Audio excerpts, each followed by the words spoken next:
You can use this while you're like, going over concepts or like a story and reading, or like a battle for the Civil War in history, or like what different kinds of volcanoes and science. A lot of kids like don't understand teacher talk. So this is like a great way for them to, understand things. They can have another student like translate it kind of.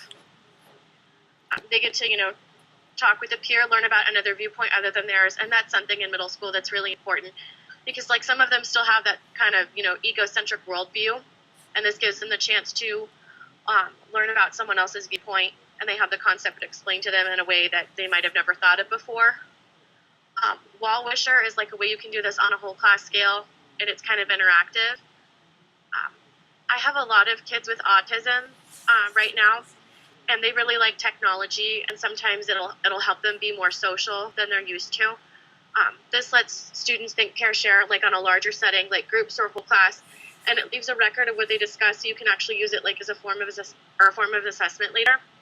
And like I said, kids with learning disabilities and autism spectrum disorder have a hard time communicating ideas.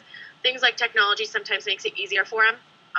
Should I try and play this? Yes, please do, because I was going to say, so tell us how it goes. I wonder if I can.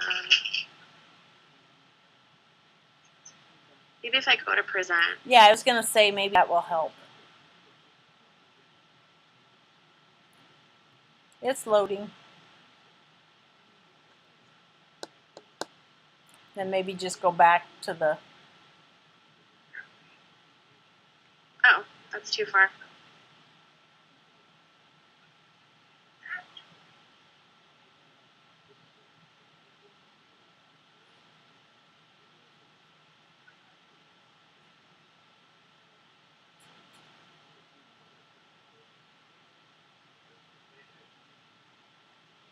Can you see it? It looks like it's getting ready to play, so... Okay.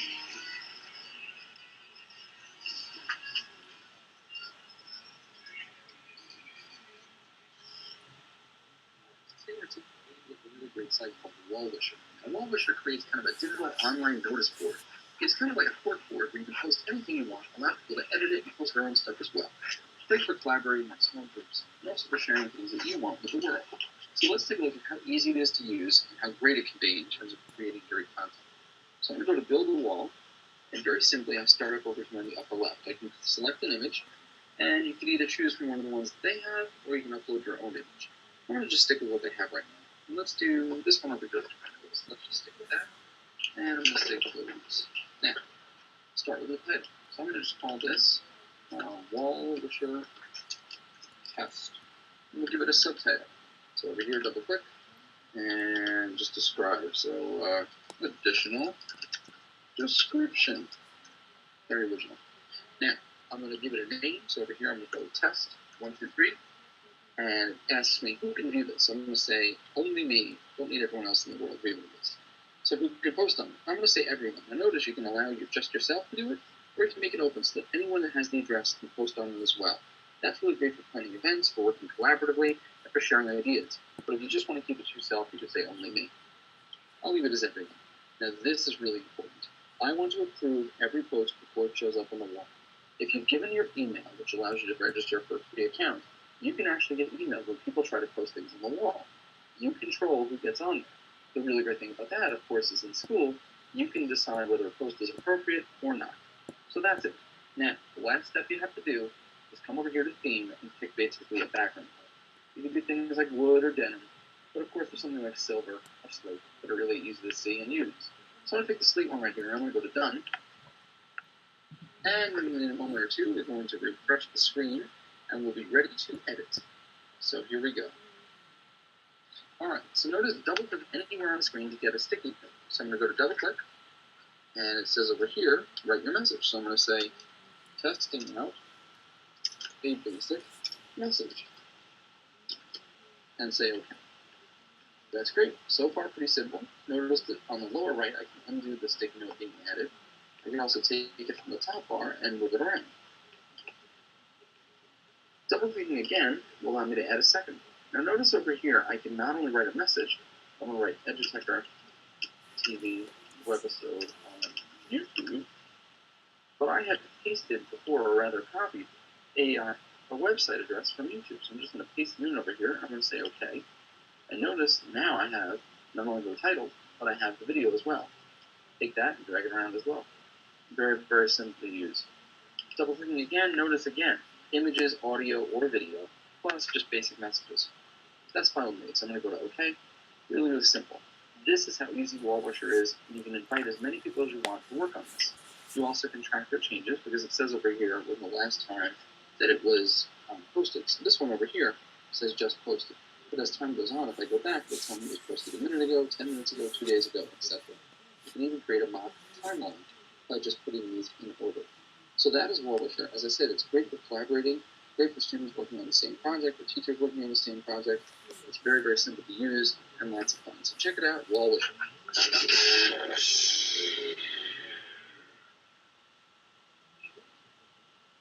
Thanks for sharing that. I hadn't heard of that before. So, does it work on iPads okay? I'm not sure. I don't have an iPad. I'll have to check it out. It's really valuable. It's something that my cooperating teacher does with my student teaching is framing. And it's something that every teacher should do with every lesson. Framing helps students to fully comprehend and appreciate what they're reading, whether it's like a novel or a science chapter. And it also helps to shore up gaps and takes care of prior knowledge deficits. So if you're starting like a unit on logical fallacies and the kids don't even know what fallacies are, it can help them get better, scores at the end of the unit because they understand more at the beginning. And you can frame before or after students start reading. And there's all kinds of different activities to frame.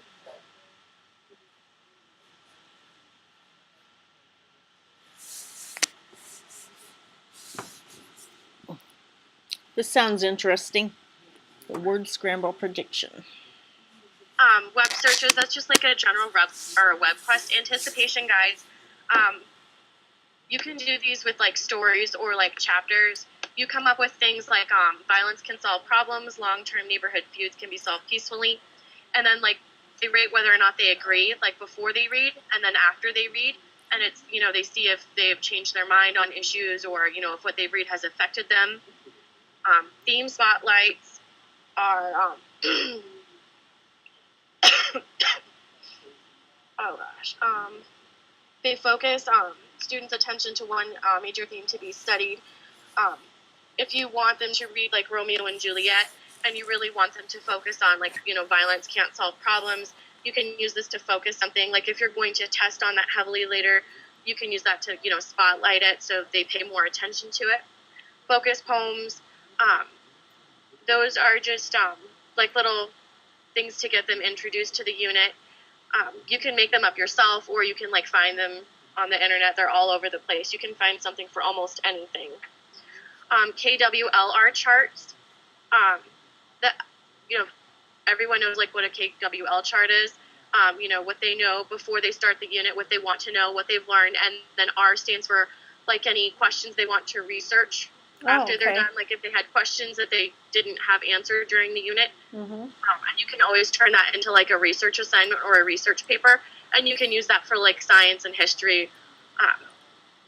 Daily focus questions, those are like questions you ask at the end of class. They're like exit slips. We're doing Across 5 Aprils now. So some of the questions I've asked is one of the characters got married at 16. So we asked, what are the advantages and disadvantages of getting married young? You can just have like little questions like that where they focus on things that they've learned. The word game. For word games, it's kind of like a graffiti board. If any of you have had Mary Jones for INET 411, the kids pick out one word and they write it on the board and then they explain why they picked that word, why it's important to them. And it's kind of like a general review for the whole class, and they get to learn about what the other kids picked up on. Interrupted summary. That's kind of like summary ball, if you've ever heard of that game, where the kid starts out, or one of the kids starts out, and he says something that happened in the chapter, and then he tosses the ball to the next kid, and he says something that happens after that, and they keep going until you review everything. You could do that with like science concepts or something that happened in history. You could do that with like the battles of the Civil War in order. One question and one comment. you have kids like ask a question about something they've read and they make one comment, and you can have them put them on cards, and then you can check the cards after the lesson to make sure students are comprehending what you've taught. And word scramble prediction is where you pick a bunch of random words from the chapter or the section of whatever you're reading, and then the kids try to predict what's going to happen or what they're going to learn. And if any of you have seen the Fundamental Five, it's this little green book that most of your cooperating teachers will have. But this is a little YouTube video about framing the lesson and why it's so important.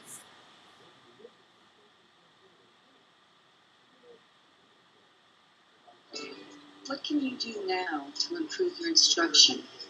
Do you want to have your students learn more and at a higher rate? You can. The Fundamental Five can help you do that. The first step is framing the lesson. This is important. We remember the first thing and the last thing we hear. So the first part of the lesson is to state so that students understand what they are expected to do. Framing the lesson provides the student with an external filter. It helps the student understand what is important and what is not. It is important that the objective be posted prominently to focus students and teachers on the objective for the day. And with this, what they mean is, in my school for Belle Fourche Middle School, we post learning objectives on the board in student-friendly language. The kids actually read them because they want to know what they're doing that day. So that's what that means. They post them on the board for the kids to see. Part 2 of framing the lesson is the closing question, product, or task. It should be student-friendly. It should be concrete. It should be something that each student is asked to produce.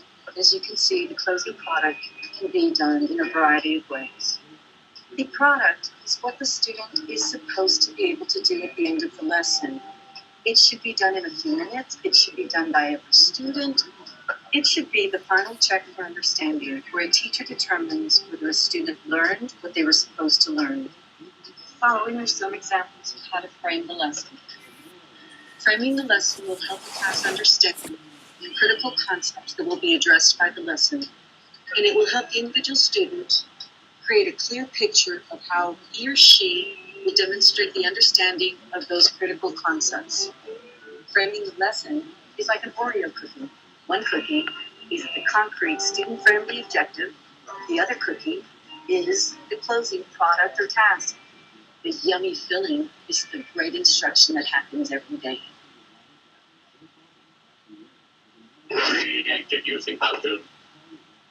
So with these, it's just like little activities to get the kids going, and then something to kind of end the lesson with. Some of the things we do is we do like little trivia things, little word searches and crossword puzzles to start out with, to kind of get them in the mood to learn and kind of refresh their minds. And the end is usually some kind of exit slip with a question we ask about something that's happened in the book, like, would you let your daughter get married at 16? Would you help someone who deserted from the Civil War? Things like that. Mm-hmm. Why or why not? At the end of the questions? Yeah, and then they have to say why or why not. Okay.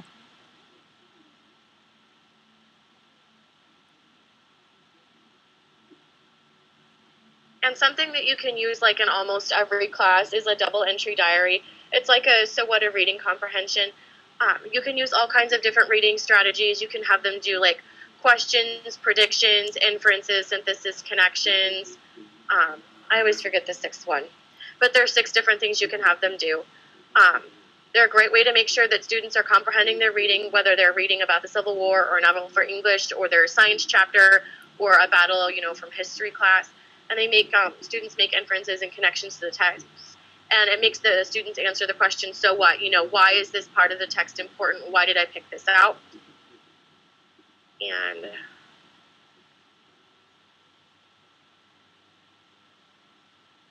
here's kind of like an example of what one of these would look like. On the left side, the student puts a quote or a description from a scene in the reading. You can ask for however many quotes or descriptions as you wish. I usually do 6 on mine. And on the right, students make inferences, predictions, or connections to the text. and they must answer the question, so what? Or they can answer, or they can ask like a thick question, one that has lots of existential thinking in it. So it's checking to make sure that they read what they're supposed to read and that they're understanding and that they can apply it to what you're going to teach later.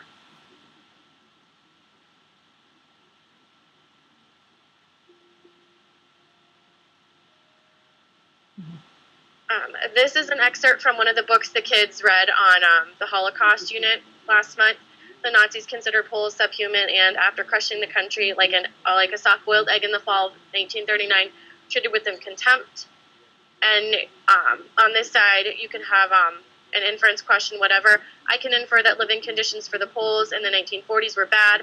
I can predict that many people will die. Or why do Nazis consider the Poles subhuman?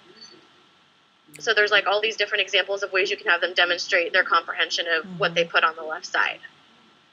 What was the book you read, or the students read? The students had different books they could read. They had like 2 dozen different options, so they could pick a book that was like along their Lexile reading level, so they could actually understand it. We had like really low books and really high books. We have some kids that have like a 3rd grade reading level, so we had some low books for them. And then we have one kid who's reading at a college level, so we had Surviving the Angel of Death for him because that's a pretty hard one. This one, I can't remember what it was called. I read like 5 of the books for that unit. But this one was like an excerpt. It had like 5 different diaries in it of Holocaust victims. Let me think. Oh, what book was that? Remembering the Holocaust. That's what it was called, and it's got like a blue cover. But it had Hank's diary in it, and then it had some lesser-known people. But it had people from like 4 different countries, and they were all like teenagers, so someone that could. While I'm out here in the New Jersey area, there's been quite a bit of stuff on the news about they found this. He was a guard during World War II, a Nazi, an SS guard, and anyways, in his 90s, but he's finally been found out, and it's like, well, should we put him in jail and such, and there's been many Jewish survivors around, that have come and weighed in about their feelings. Most of them were children in the death camps at the time, and most of them want him to die, but there are a couple of them that, have forgiven. But I can't think of what his name is, but it was, when you were talking about this, it just made me think of that because it was just on the news that I've been watching out here, so. Yeah, and they still have, they're still catching people. Yes. Who are responsible for that. And I think they should, at the very least, even if he's 94, he should serve some jail time because he was like, complicit in 600 murders. Right. Is what it was. It was like a huge number like that. I agree. Yeah. Graffiti boards are also something that you could do with like anything, math, science, social studies, reading, even like art or band. Graffiti boards can be adapted to pretty much anything. They can be an individual assignment where the kids like make a poster, or you can do a whole class activity. You can have them do it on the smart board or the whiteboard if you just have that. And it can be like a closing thing or a bell ringer, so you can use this as a framing activity. For a graffiti board, students pick out words from the text and they write them on a piece of paper, like in an artsy kind of manner, so they get to be creative and artsy with it. And I found that when kids, get to be creative with their assignments, they do better work on it. They're more excited. They actually learn more. And my twist is I have them draw little pictures to represent concepts or ideas from the reading, and they must justify each word or picture. And you usually have them present it to the class. Or if you have like a class full of like really shy kids, you can have them do like a conference with you. So you can adapt it to almost anything. And if you have like any English language learners, you can just have them do like the pictures. They can draw, or they can write words in their native language and then do the pictures too. And you can like adapt it for them too. So you can even use this with kids that don't speak English, Absolutely. completely. Yeah, pictures are one of the best ways to communicate with people that speak in a different language than we do. So. Yeah. So if you have I know I know Belfouche has like quite a few kids that speak Spanish. There's none in my grade, but there's like one in the grade below us. But you could use something like this with them, and they could, even participate in a class activity. And they usually don't speak a lot during class because, their grasp on English isn't that good. Mm-hmm. But this is something they could, actually participate in. Right.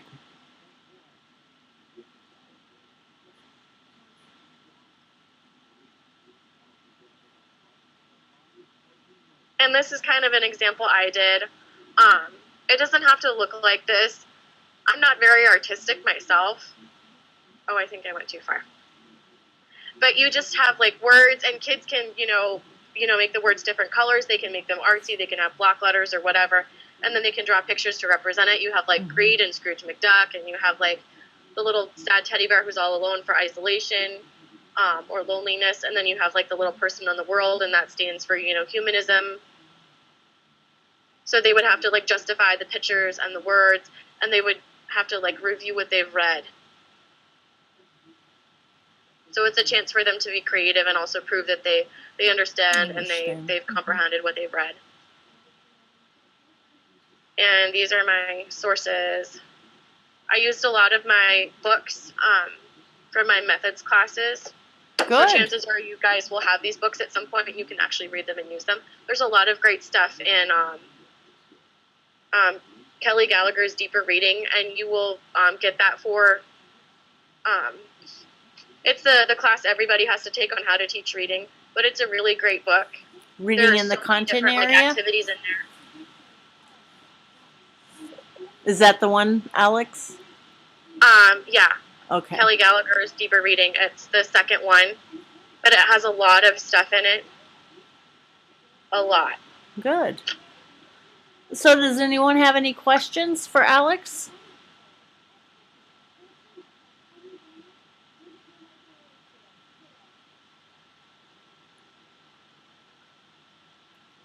Well, thank you for all of the great strategies that you mentioned there. So, because I agree that even though you mentioned that maybe not so math, but I can look at many of the strategies that you mentioned and I can see how they could be used in a math class. So, very good. So, alrighty. Taylor, are you ready to go? Yep, I'm ready. Okay. Thanks, Alex, and we'll switch it over to Taylor then. Okay. Do I need to click anything so she can have it? Let's see. Maybe click on your thing but now I see that it's blank there. How about you, Taylor? Are you? It says I'm screen sharing or presenting to everyone. Does anyone else see anything? I think you just have to click on her name. Because I clicked on her name and I got her stuff up. Okay, great. Thanks. Okay, it should be the first slide of my PowerPoint is what should be on your screen That's now. Alyssa's, Taylor. I just need to... Yep, I got her there. Thanks. Okay, so my topic is communicating with parents and students for a successful classroom. I chose this because I think it's really important from what I've seen in my personal experiences as well as what I've heard from other teachers. This is one of the most important things you can do for your students is to have a good standing relationship with their parents. Mm-hmm. So, why it's important, there's been substantial evidence from all the articles that I've read and information that I've found that shows that parent involvement benefits students, including raising their academic achievement. Parents will have a better understanding of how you are helping to prepare their child for success in school.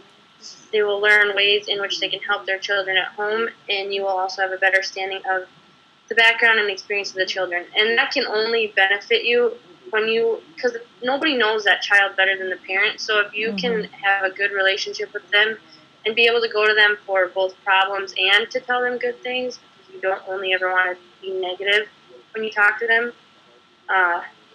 it's just going to help you better understand that child and better develop your content and curriculum in order to help them. Absolutely. Some different methods of communication.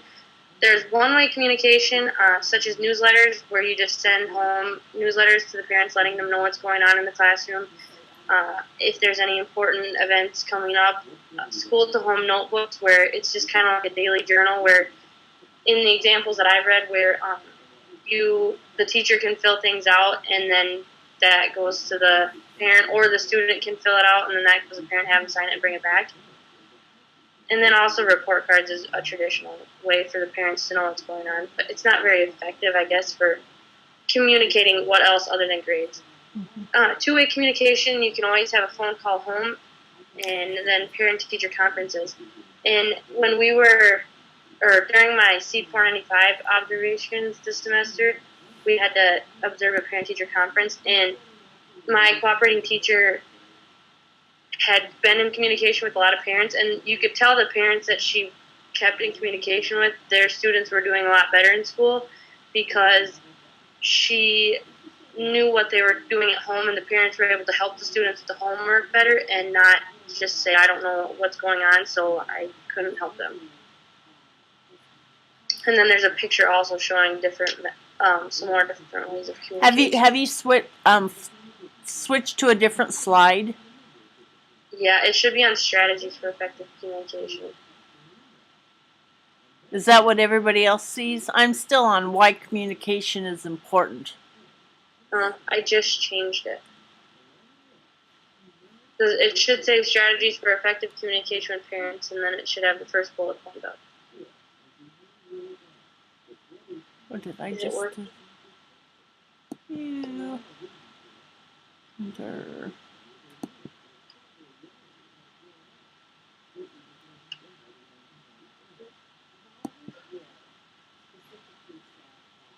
You.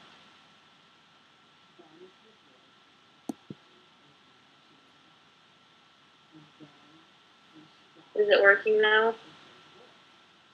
Well, I think I'm kind of messing my thing. I'm on my Mac, and I can't see the chat with my PowerPoint. I haven't been able to see it either tonight. Well, now I'm seeing that for the first time. Let's see. You reload this page.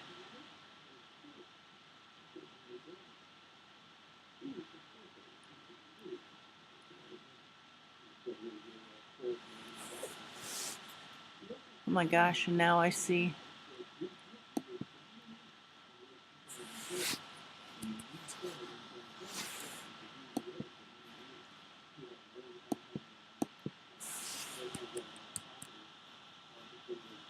Oh, come on.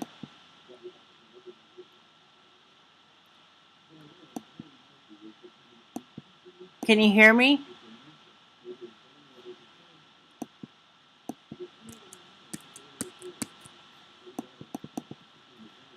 Oh, come on.